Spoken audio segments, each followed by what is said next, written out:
New Guinea, the masks of guardian spirits on the Sepik River.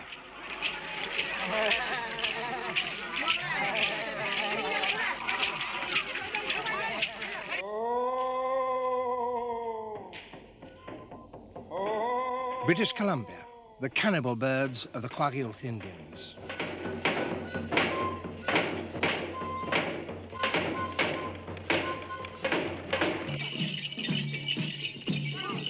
West Africa, the secret masked society of the Dogon. Once, each tribe inhabited its separate world. Today, the boundaries are disappearing, and European man has crossed them all. 1,500, 800, 3,000, 200, 500, 3,800, 4,000, 4,200, 4,500. London, Sotheby's auction rooms, and a wooden figure from New Guinea that was once part of a sacred flute. At £5,500. On my right then, at £5,500. Awesome. It's a big, important sale. Dealers and collectors have come from all over Europe and America. On offer are traditional tribal sculptures made by Pacific Islanders, American Indians, and Africans. It's the first of Fang figures, lot 186. £1,000 bid, £1,000, 1,000, 1,100, 1,200, 1,300, 1,400, 1,500, £1,500, 1,600, 1,700, 1,800, 1,900, 2,000, £2,000 now, 200, 2,400, 600, 2,800, 3,000, 3,200, 400, 3,400 pounds, at 3,600, 3,800, 4,200, at 4,200 pounds now on my right, 4,200, 4,500, 4,800, 5,000, 200, 5,500, 800, 6,000, 500, 7,000, 500, 8,000, 500, 9,000, 500, 9,500, 10,000, 10,000 pounds. At 10,000 pounds, it is the back of the room, 500, 10,000, 11,000. At 11,000 pounds now, at the back of the room, at 11,000 pounds. Well, it's loving, it's an act of loving. And she has a bracelet. The objects sold at Sotheby's will go all over the world, though not one will go back to the people who actually created it. Some will go to wealthy museums, where they will be exhibited not as ethnographic curios, but as important works of art. And some will go to collectors like Lester Wunderman in New York. Over 20 years, he's assembled the most important private collection of Dogon sculpture in the world.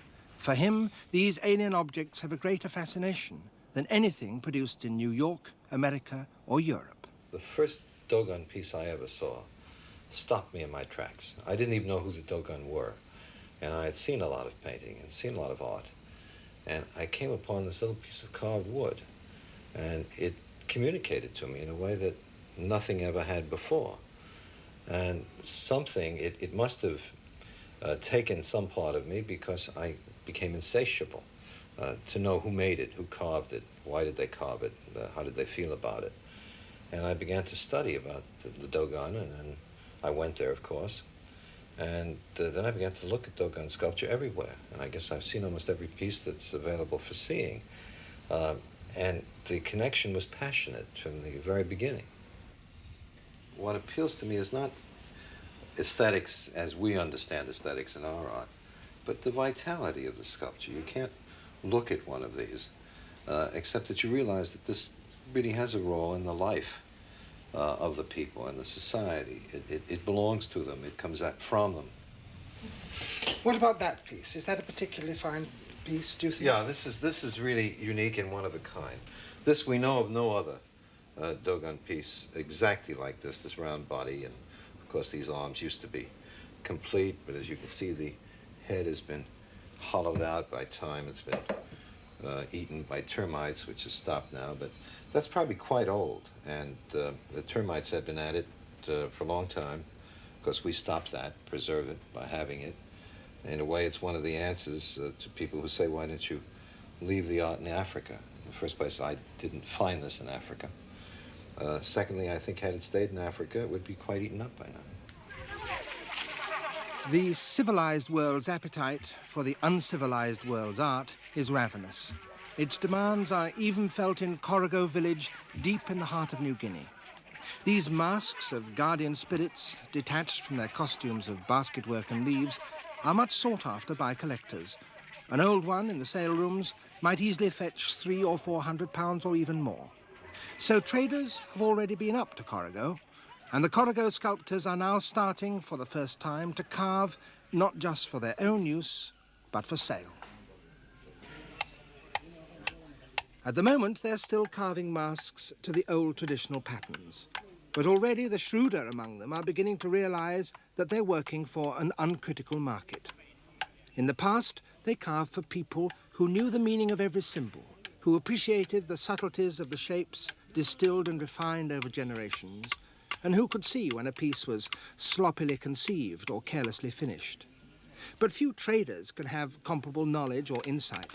Most are concerned only with quantity. They'll buy all they can get. So why waste time on refinements that the customer can't appreciate? Today in the cult house at Corrigo, where once only half a dozen sacred masks were kept hidden away from prying eyes, 50 or 60 are laid out on the floor, awaiting prospective buyers.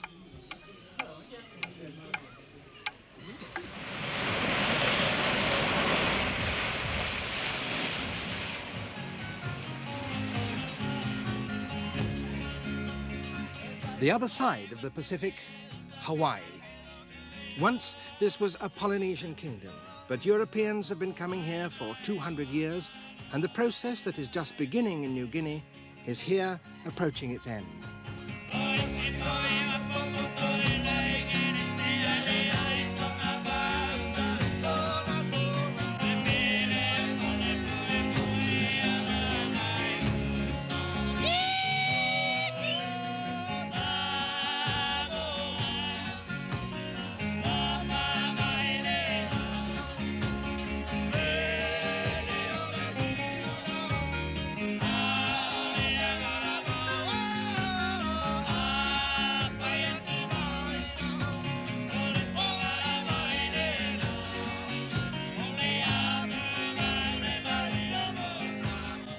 Mahalo nui lolo mai kai. Welcome to Taverna's Polynesian Spectacular. All the songs and dances of Polynesia that you witness tonight on stage have been carefully chosen and largely researched so that everything that is presented in the light that it was first seen. Hey, hey, ho! The announcer's claim is a bold one. Guitars and ukuleles didn't come to Polynesia until the 19th century. And the essence of Polynesian dances was originally poetry, to which the dance movements were simply an accompaniment. But poetry is boring to people who don't speak the language, so poetry has disappeared.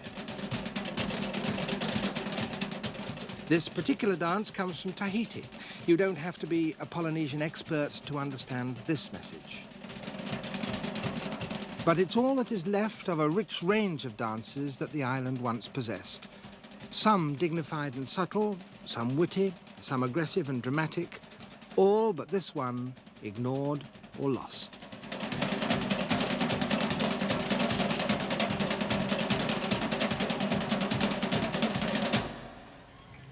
Hawaii's capital, Honolulu, is a tourist town, one of the holiday centers of the world.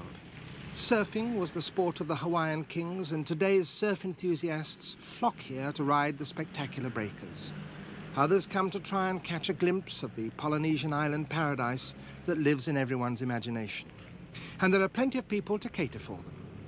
Hawaiian tiki charms, although tikis are Maori and have nothing to do with Hawaii. Mugs with the grinning fangs of a Hawaiian god, made not in Hawaii, but in the Philippines.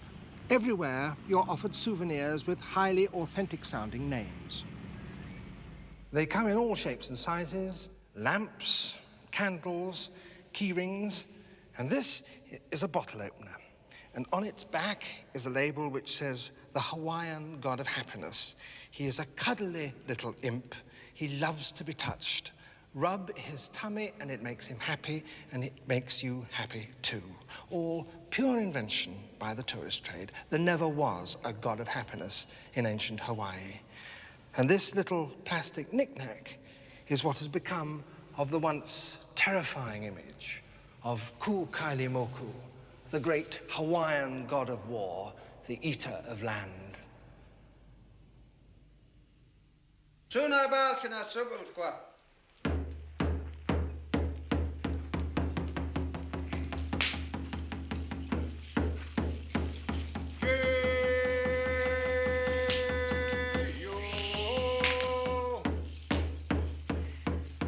But in some places, people are fighting to preserve their traditions in as pure form as possible. This dance is being held in Kasan, an Indian village in British Columbia dedicated to the propagation and, where necessary, the resurrection of the arts and skills of the Gitxsan Indians.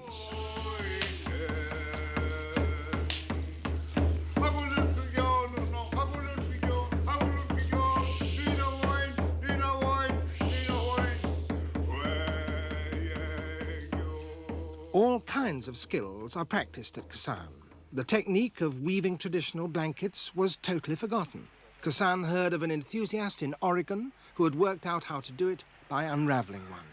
She gladly passed on her knowledge, and today blankets are once again being woven here. Walter Harris, once a building contractor, decided he wanted to carve. So he consulted an anthropologist who had studied museum pieces and worked out the principles of design intuitively followed by the old sculptors. Now he carves masks and poles which, while they're full of his own invention, still conform to the traditions of his tribe. I asked one of the group who founded Kasan, Polly Sargent, whether you needed to be an Indian to make good Indian sculpture. People are people. The only thing I do think is that the people have a special feeling for wood. They're good carpenters, 90% of them are good carpenters, and they understand how to handle wood. And of course that's what we have excelled in here, is the wood.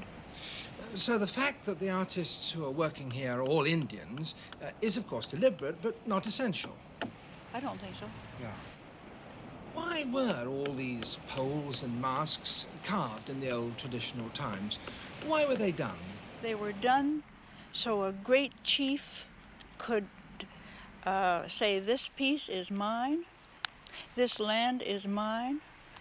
When he put up his pole, he said, this is my pole, and because on that pole you see the one-horned goat, and the territory in which that one-horned goat was found belongs to me and to my family, and not to you.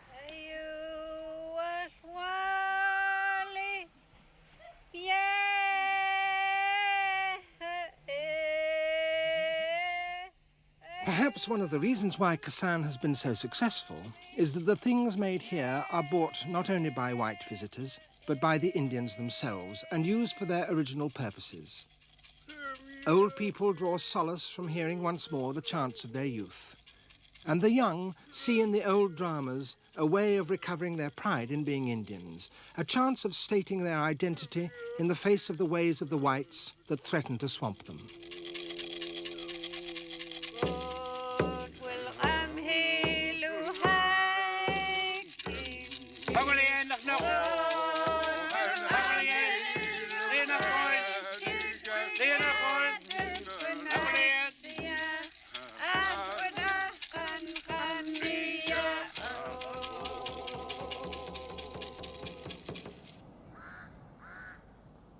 The outside world has had little influence on this parched, poor land. This is the southern edge of the Sahara, arid and hostile. Why should any strangers want to come and settle here? Its only inhabitants are the Dogon. Most of their villages are far beyond the reach of roads. They're built entirely of mud, each rectangular flat-roofed house accompanied by a thatched granary. The fact that their sculpture, like their buildings, has remained largely unaffected by the world beyond has made it of particular fascination, and it was to study the art that anthropologist Hans Guggenheim first came here. But he soon became deeply concerned with the problem that dominates the Dogon, drought.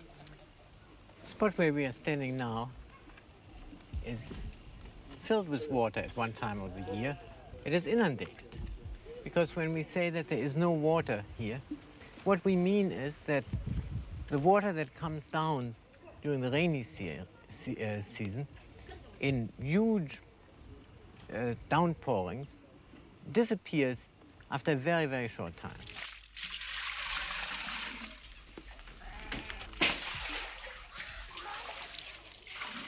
When I first heard about the terrifying problem of drought that had struck West Africa as well as the Dogon country, it occurred to me that we would have to look for a solution.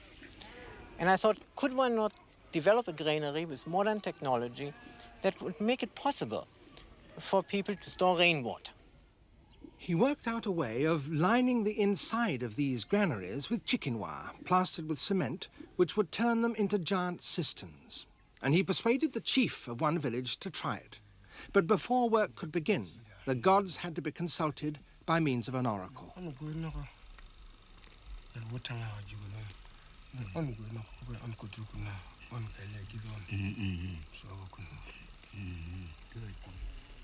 An elaborate grid was drawn in the sand, full of symbolic patterns.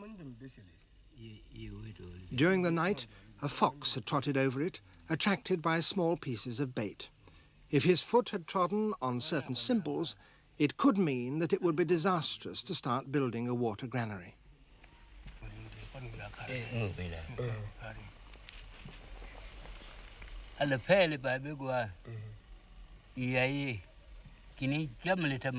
Ça c'est le grenier d'eau. Oui, ça c'est le grenier d'eau. Ça c'est le grenier d'eau.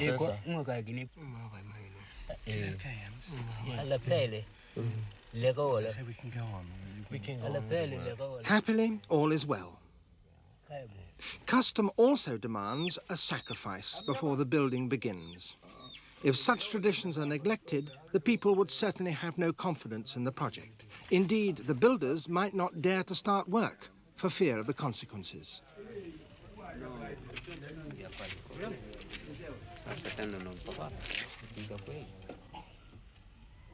The priest goes into the shrine to pray, while blood, the essential libation, soaks into the shrine.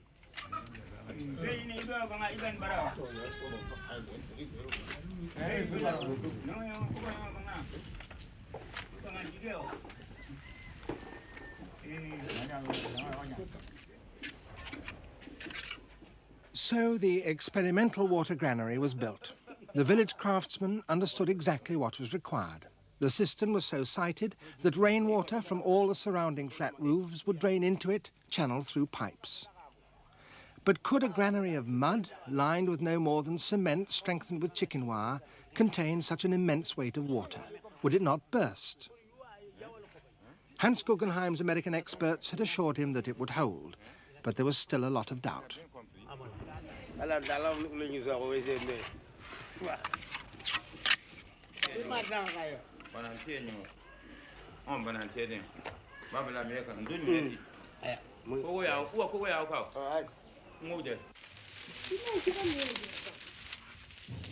The building was topped with a cap of thatch, so that when it was finished, the cistern looked just like a normal granary. And that was particularly important to Hans Guggenheim. I call this an invisible technology because I wanted to make sure that these granaries would not interrupt the beautiful flow of architecture that we find in Dogon villages. All their life revolves around the granary, their daily activities, their work in the fields, their collecting of millet. If the granary isn't filled with grain, the people starve. And so naturally they try to beautify it and to emphasize the place where grain goes in and where grain goes out.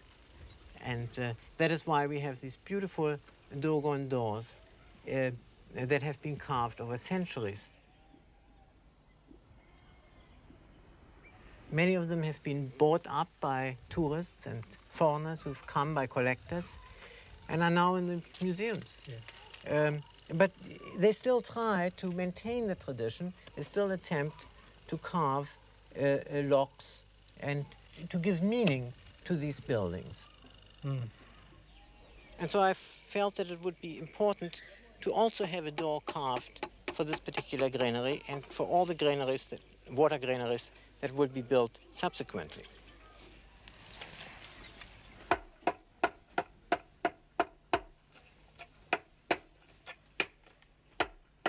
Blacksmiths have supernatural powers and a special relationship with the gods. None but they may carve masks or doors. The local smith, after considerable deliberation, agreed to do the job, and there was much discussion in the village as to what symbols he would decide to carve on a door of a granary that was to contain not millet like any other, but water.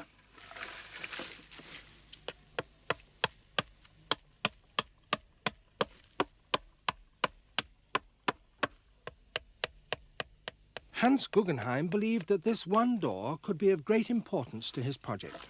A new technology with potentially huge benefits can, in fact, seriously damage a complex society like the Dogons. If it does violence to the people's view of the universe, if it seems to flout the decrees of the gods, it may either be totally rejected or, if forced upon them, undermine the people's faith and upset their society. Just as he knew it to be essential that the correct consultations and sacrifices were made before work started, so he believed it invaluable for the whole work to be concluded with a piece of carving by the blacksmith. But that in itself could also have an effect on the sculpture he had originally come to study. If the smith produced a new design of door, it could start a new artistic tradition in the village.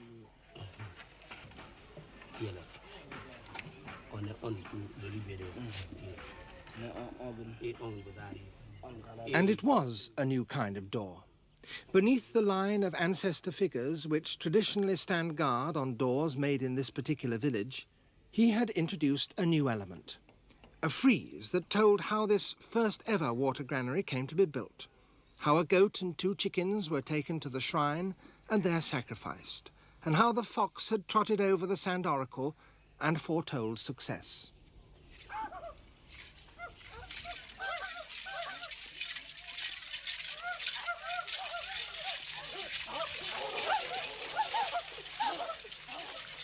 And finally, to give the ultimate proof of the confidence and support of the village, the men of the secret mask society came to dance around the new system.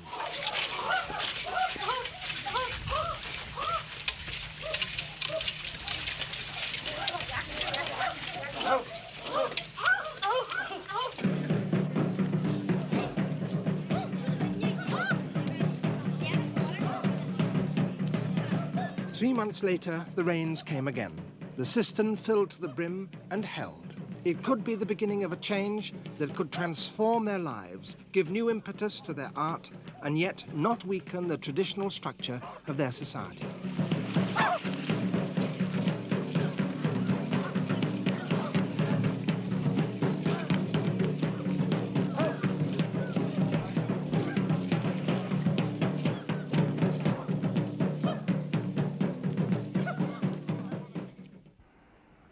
There is a desert as harsh and as unfriendly as the Sahara up in the far north, the Arctic, a desert of snow and ice.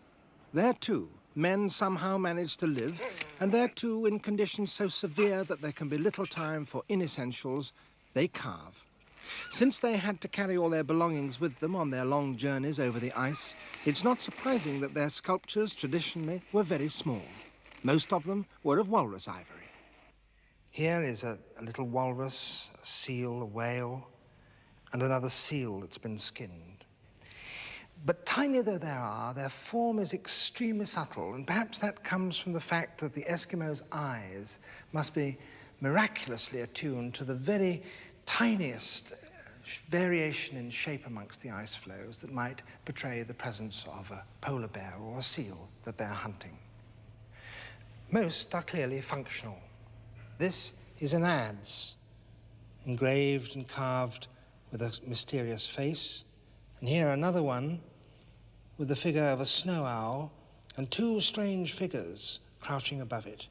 It seems almost certain that carvings of this kind had some sort of magical purpose.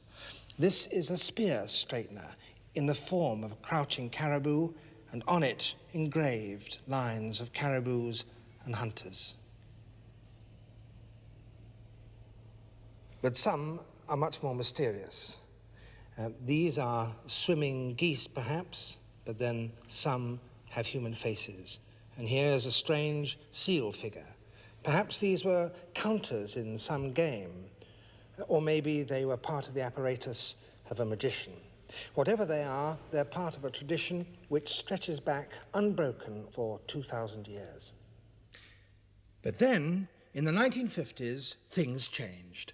Suddenly, the Eskimos began to carve large, heavy pieces out of stone. And this was the man who brought about that change, Jim Houston. In 1948, a young Canadian artist who was on his first visit to the Arctic, traveling and painting among the Eskimos. I made a drawing of a person, and the man indicated to me that he wanted it in the Eskimo language, which I did not speak at that time. And so I very reluctantly tore out that page of drawing and gave it to him. And a little while later, he came and opened his hand, and he revealed to me a small caribou, a little stone carving of a caribou with inset ivory eyes, just about that long. But I was absolutely shocked. I mean, it seemed to me to have exactly the feeling of all the ancient things. It had the best qualities of primitivity in it. Later on, that man's name was Naomi Alec, and later on he showed me two others he offered me in exchange for some drawings. And so at that instant I felt, if this is real, if this can go on, unless he's some special kind of genius that I'm unlike other people, there is some sort of a great possibility here. Something could be revealed. And the thrilling part was that this is 1948. I'm not looking at a carving found out of the ground from 3,000 years ago. I'm looking at something made by a man this minute. That's the exciting thing. A few years later, Eskimos all over the Canadian Arctic were carving. Jim Houston had found for them a new source of income that they desperately needed as they progressively abandoned their old, harsh, wandering life and settled down in villages on the coast. There was nothing like enough walrus ivory to meet the new demand, and the sculptors were forced to use stone and then washed-up bones of whales. Planes flying between the lonely settlements collected the sculptures in ever-increasing quantities and brought them down to this vast warehouse near Ottawa. Here, dealers come to select pieces for the galleries that have sprung up in hundreds in the cities of North America and beyond, some of them selling nothing but Eskimo sculpture. The sheer quantity of the carvings is numbing, the variety of styles enormous. For Houston, the sight is a thrilling one, for it certainly represents a great deal of money that will be flowing back up north. Less certain, perhaps, is the artistic quality of the work. In all this welter of things, some good, some bad, certain things leap out at you, it seems to me. Here's a whale, a white whale, killalok, they call it.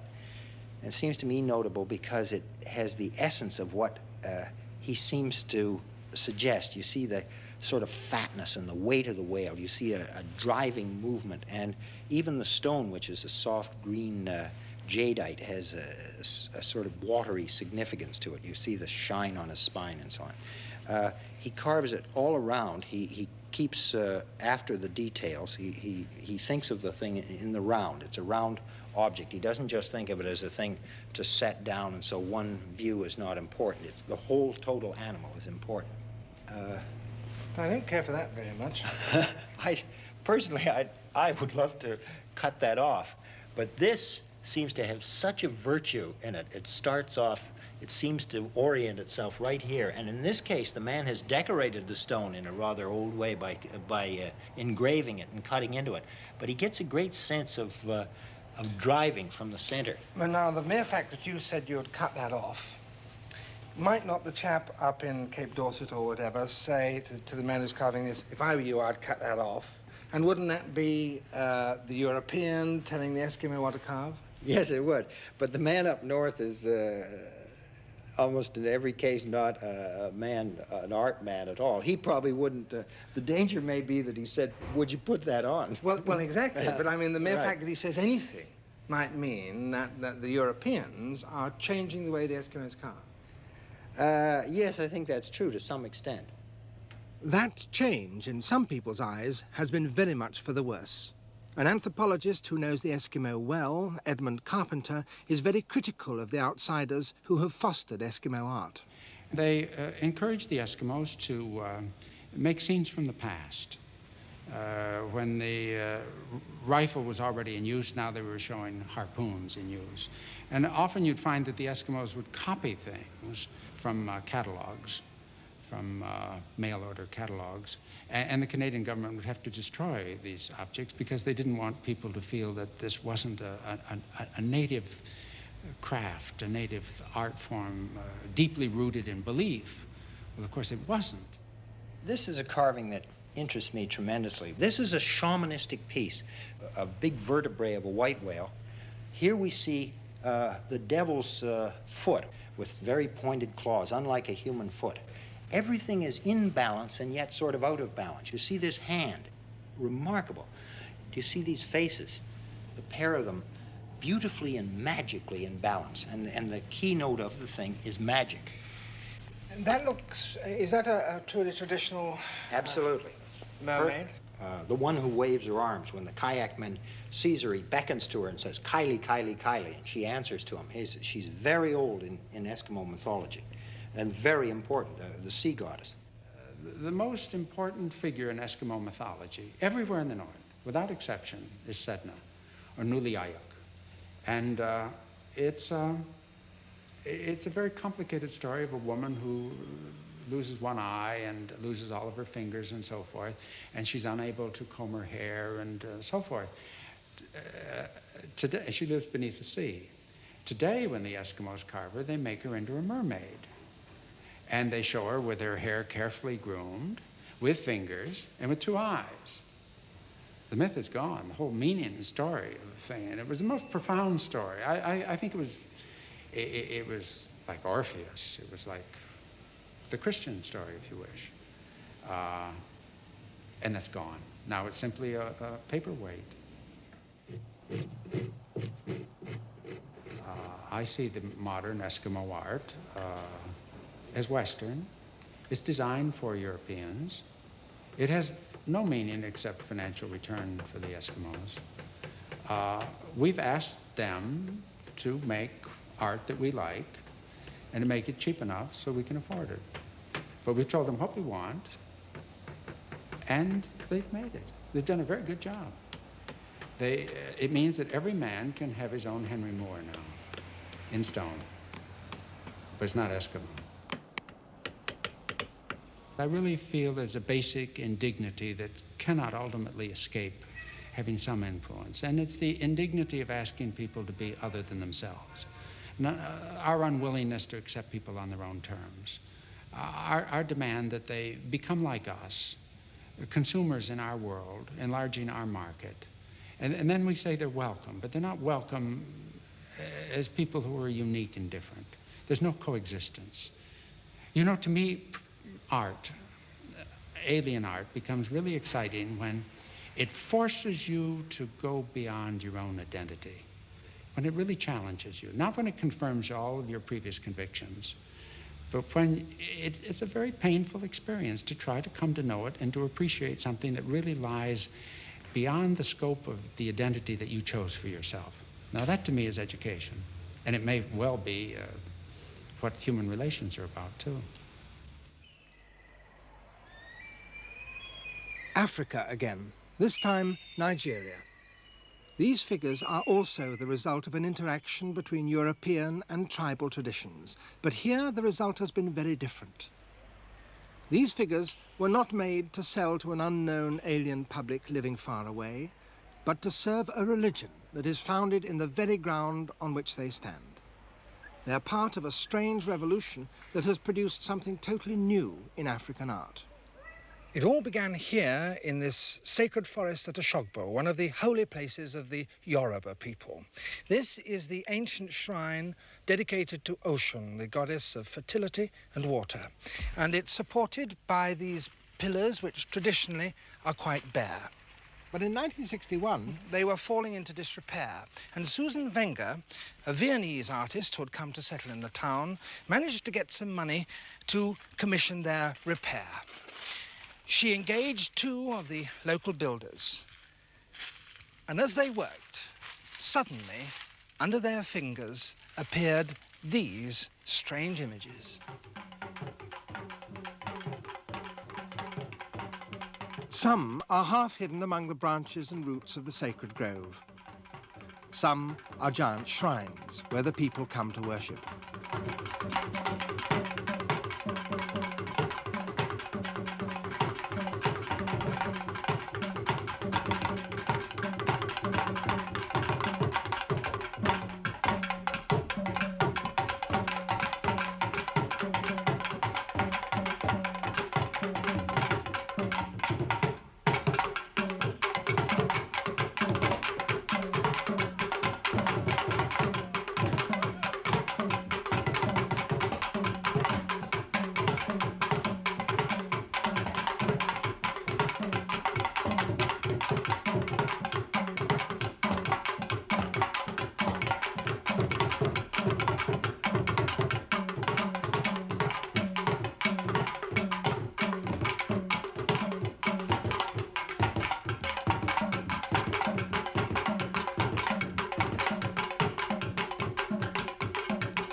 Suzanne Wenger came here originally just to paint, but she became deeply interested in Yoruba religion, began to worship at the shrines, and soon she was initiated as a priestess of the god of creation.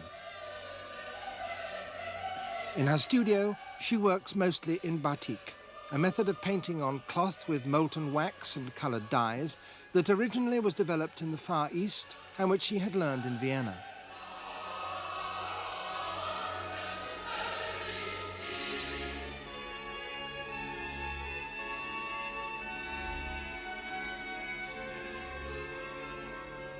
Some of her batiks she sells, but many of them are made for religious purposes and portray the Yoruba gods as she sees them.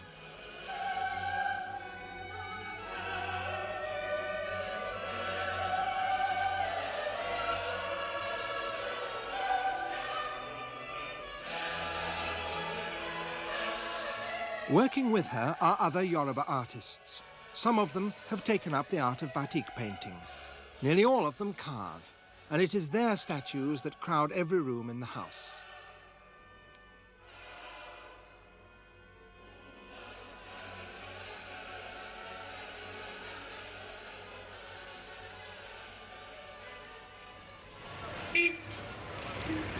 Oshogbo, where she lives, is a small town in the center of Nigeria. She herself is the only European living in the old quarter. Although this place is, by tradition, sacred to the Yoruba, not all the people living there still follow their tribal beliefs. Some are Christian, many are Muslim, and it certainly caused a sensation when Suzanne Wenger first settled there and became a traditional priestess. Her house was built originally for a wealthy African merchant. She has turned it into part workshop, part hostel for visiting worshippers, part temple, and part art gallery. In front of it, she and her helpers have built fences of concrete figures, dancers and musicians in a Yoruba carnival. On the balconies above, her pet monkeys play. So I'm not a studio artist. I'm all the time deeply involved into my surrounding. I always was. Vienna, Paris, everywhere. I got involved into the human context. And that is what happened here at once, I saw. And this is what was surprising people, because they are sympathetic Europeans, but they do not step out very far from their cars and reservations. And if somebody steps out, it is an anthropologist. I'm not an anthropologist. I am living that life. As she became more and more involved in Yoruba religion, she brought her own artistic skills increasingly to its service. First restoring the old shrines, and then building totally new ones on ancient sacred sites. I wanted to make sure that the architecture blends into the surrounding, with the trees and so on. But I was then still a bit embarrassed. It was the beginning. And I was sitting there for 3 months, every day a bit, longer or shorter time, and more or less not doing more than to look into the branches of these enormous trees and somehow begging them to transmit their aesthetic laws to me. And then I started to call Adebisi, my assistant, and as I used to speak with my hands very much, even more now since I have to do it to explain myself. We are working without plans, naturally. I started to make him sit with me and showed him which parts of the branches I think are most expressive, and that we have to make these 3 doors with the gates. And I was telling him how it has to look, and that it has to be these 2 serpents and why and so on. And this is how we still work. You know, I have the idea, I'm cooking out the idea till I have the feeling this is how it has to be, and this is how I always knew it has to be. And then I start to tell him.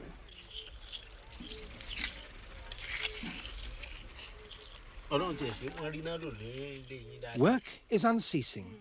Historic sites are being marked with ever more complex sculptures. This one represents the chameleon which appeared at the dawn of creation and gingerly stepped down onto the newly made earth to see if it was cool enough for the gods to walk upon.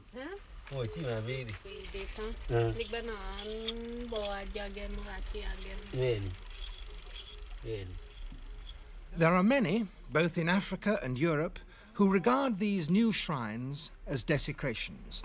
The sites are, after all, historic and sacred to the Yoruba, and there is a living artistic tradition flourishing all over Yoruba land that has produced some of the most splendid and noble sculptures in all Africa. Why should that be abandoned in favour of a new style influenced by cultures from far away? Suzanne Wenger's view is that continuity of tradition is less important than religious commitment, and that she certainly has. This is the place for Egbe. That is the Heavenly Society. Every section of the shrine is for a certain section of the religion. Egbe is the Heavenly Society. It is the other parts of your soul which are not in the moment living on earth.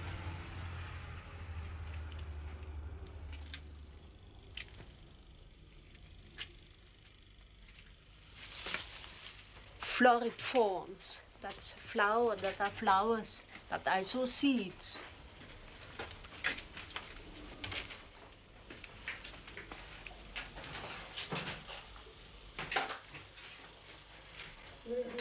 That is now the story house. That are the steps, and is supported with the tree. The inside is tree. You will see it then there. But it's also like a snail, because the snail is the symbol of beginning, like DNA, you know.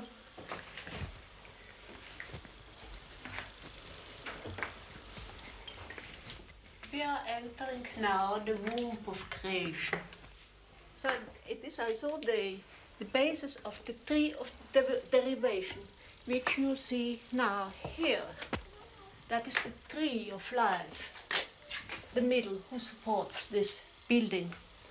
And it is a living room, but it is a living room for the gods.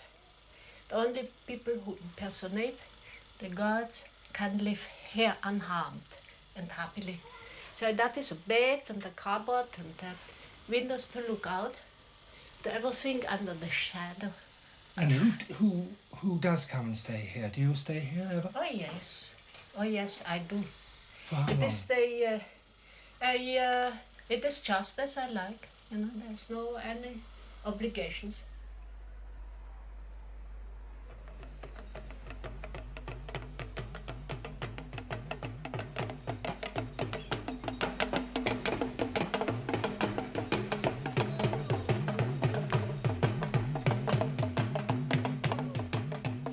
To some European eyes, Suzanne Wenger's strange amalgam of Western styles and African myths may seem to be without meaning or value. But she seeks no golden opinions from the art critics of the West. For her, the crucial test is whether what she creates is effective and meaningful in the African community that has now absorbed her. The fact that her shrines have become places where Yoruba people worship in increasing numbers is the measure of success that she values most highly.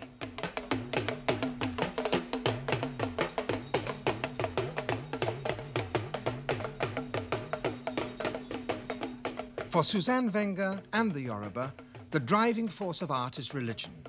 A great drummer is fine because he speaks with the voice of the gods. A sculptor carves well because he has a true vision of the divinity. And in that they're at one with tribal communities all over the world. People of the West, having imposed their ways of life on so much of the rest of humanity, now find their old faiths dying. Perhaps that is one reason why they find the fervent images created by tribal artists so compelling. For it's through them that they can still glimpse other faiths, other worlds, other ways of being human.